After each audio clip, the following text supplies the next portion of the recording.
Jealousy is one of the most powerful directional signals on the planet. Because you're only jealous of people that are doing things or have things that you actually want. It's impossible to be fake jealous.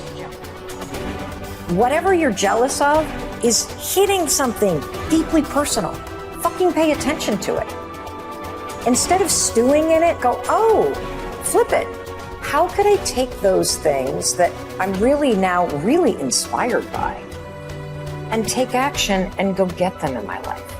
Because the thing about jealousy is, it's just your inspiration that's blocked. Most folks know what they dream about and what they want. And yet, they're spending all of their time and energy arguing against what they want. And so you can have all these epiphanies. I hope that when somebody listens to our conversation and watches this, that they have a massive aha moment. But it's not going to mean if you don't take action and do something about it. The aha moment is the door that opens. But your new life does not begin unless you can step through the door. I keep going. I am saying I believe in myself. Tearing yourself down over the shit that you've done, it's not going to empower you to change the patterns that are keeping you stuck. People will cheer for you and me. They won't cheer for themselves. I'm the same way.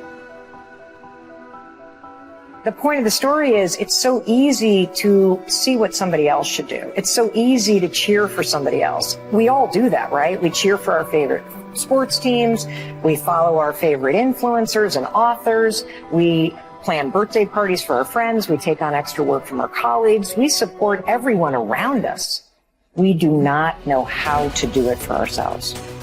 The most motivating force in the world on the planet, based on research, hands down, is empowerment, encouragement, support, and celebration.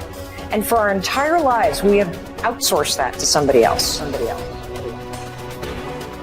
And that moment in the mirror every morning could be a profound moment where you lift yourself up and you check back in with your intention.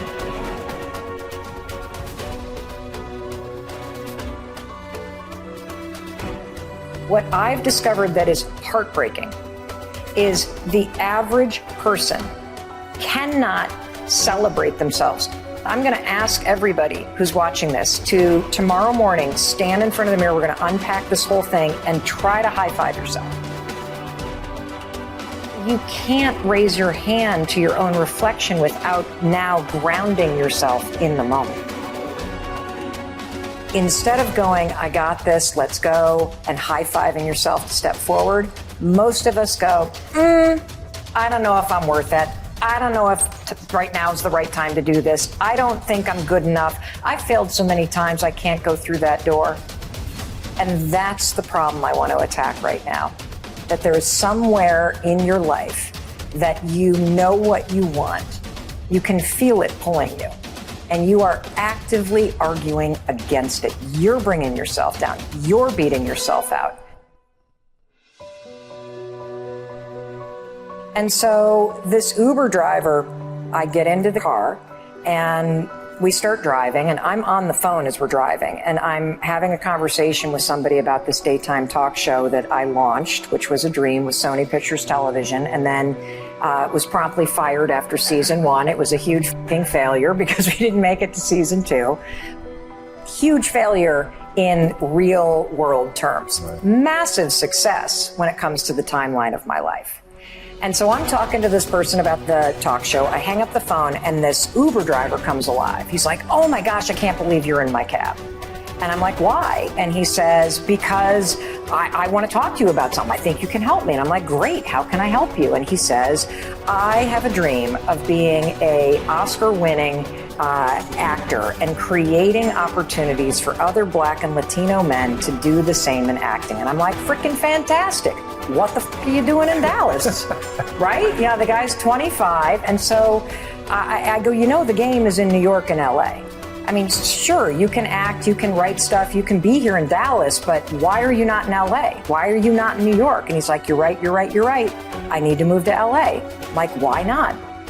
And he says, I have $700 in my bank account. I'm like, that's freaking fantastic. You have $700 in a car?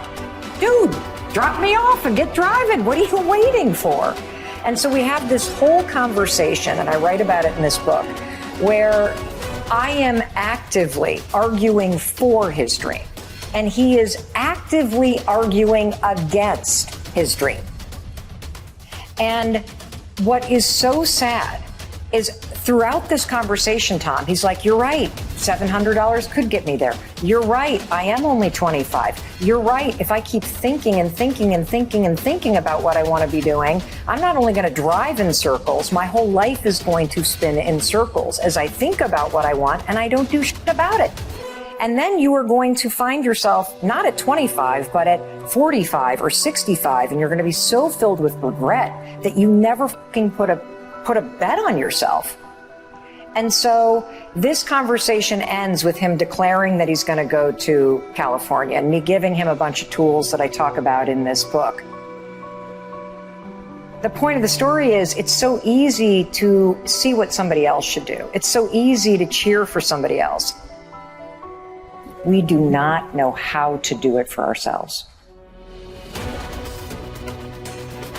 When somebody high fives you, you feel seen, you feel heard, and you feel like somebody has acknowledged you for the unique person that you are.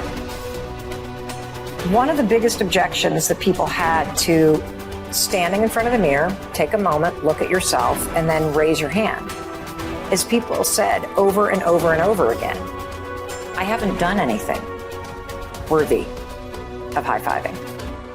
High-fiving feels like a celebration. I don't have the number on the scale that I want. I don't like my bank account. I don't enjoy what I do for a living. I've made a shitload of mistakes. I'm struggling with trauma. I don't have anything to celebrate. And what I realized is people are making a fundamental mistake. You are withholding the very support, empowerment, and celebration that you need to change and to do the hard work and to face the things that you're scared of. And that's why you're not changing. Because if you can't stand in front of the mirror and raise your hand and high five yourself just because you got your ass out of bed and you're breathing, you will never get what you want in life. Is the negative shit you're saying and the support that you're withholding helping you feel better? If it's not, try this. Try celebrating yourself 5 days in a row. Literally, try starting your day by waking up and raising your hand and high-fiving yourself in the mirror just because you're breathing. So if you just are like, I'm doing the best I can, that's pretty empowering if you think about it. Or I can learn from this. Or this is temporary. I'll be okay. Those sorts of things are little ways to high five your mind instead of, again, going low. You got a choice. Do you take yourself down or do you lift yourself up? That's where it begins. It begins with you. It begins with you.